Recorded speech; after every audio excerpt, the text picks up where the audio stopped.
আজকে যাচ্ছি সাগরদাড়ি।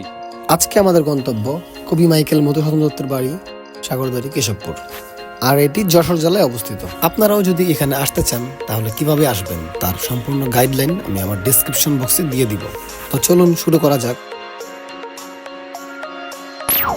এখন আমরা যশোরের একটি গ্রামে আছি। এখান থেকে আমরা প্রথমে নিউ মার্কেট মনিহার সিনেমা হলের সামনে যাব। সেখান থেকে অটোতে করে সোজা কেশবপুর। আপনারা চাইলে সেখান থেকে বাসেও যেতে পারবেন। তো কথা না বাড়িয়ে চলুন আপনাদেরকে সোজা কেশবপুর নিয়ে যাই।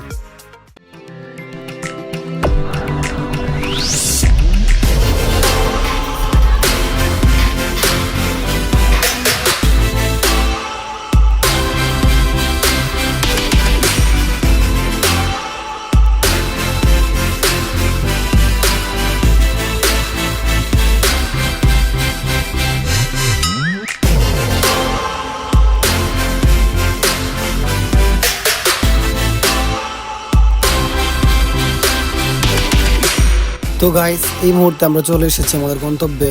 তো এখন আমরা টিকিট কেটে ভিতরে যাব, চলেন। ঢোকার সাথে সাথে এখানে সামনে একটা পুকুর দেখতে পাইতেছি আমরা। আরেকটা কথা গাইস, আমার আসলে গলাটা খুবই খারাপ ছিল ওই দিন, যার কারণে পুরো ভিডিওটা আমাকে ভয়েস ওভার দিতে হইতেছে। আর গলাটা যে খারাপ ছিল তার একটা নমুনা আপনাদের দেখাই।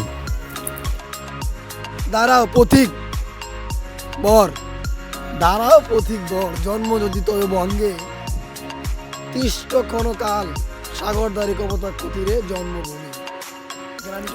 তো এই হচ্ছে আসলে আমার গলার অবস্থা, যার কারণে পরবর্তীতে আমি আর আমার ভয়েসটা রাখতে পারি নাই।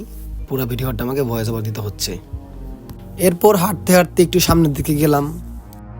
তো হঠাৎ করেই পাশে একটা ভাস্কর্য দেখতে পেলাম। এটা আসলে কবি মাইকেল মধুসূদন দত্তের ভাস্কর্য। এখানে তার জন্মসাল এবং মৃত্যুসাল দেয়া আছে। জিনিসটা ভালো লাগছে দেখে। এবং ঠিক এই ভাস্কর্যটির পিছনেই ছিল তার পৈতৃক বসত বাড়ি ও জাদুঘর, যেখানে আসলে তার ব্যবহৃত অনেক আসবাবপত্র বা যেসব জিনিস তার ব্যবহার করতো সেগুলো সংরক্ষিত ছিল। তো সেখানে এখন যাচ্ছি আমরা।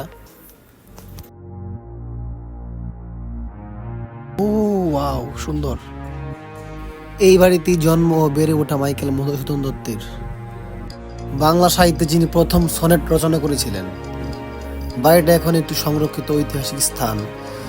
এই জায়গায় বসে মনে হচ্ছে বইয়ের পরে ইতিহাসটা আজ চোখের সামনে জীবন্ত। ভাবতেই ভালো লাগে। এখান থেকেই শুরু হয়েছিল এক মহান কবির পথচলা। এমন জায়গায় আসলে আসলে শুধু দেখা না, অনেক কিছুই অনুভব করা যায়। মনে হয় এখানে বসে হয়তো লেখা হয়েছে সব অমর সাহিত্য গল্প।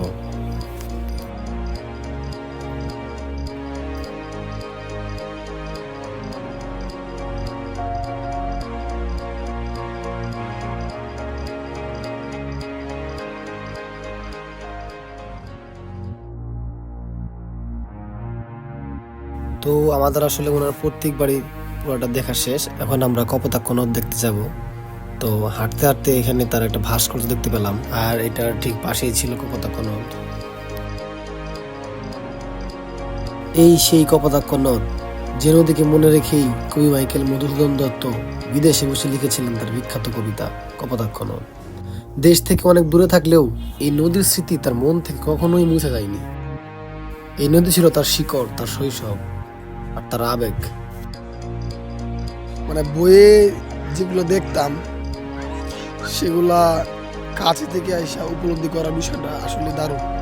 সেগুলো নিজ চোখে এসে এভাবে দেখা, উপলব্ধি করার বিষয়টা অন্যরকম। আপনারা সবাই ঘুরবেন, অনেক জানার চেষ্টা করবেন। আর এরকম আরও ভিডিও যদি পেতে চান তাহলে আমার ইউটিউব চ্যানেলটা সাবস্ক্রাইব করে দিবেন। এটা আমার প্রথম ব্লগ, জানি না কেমন হয়েছে।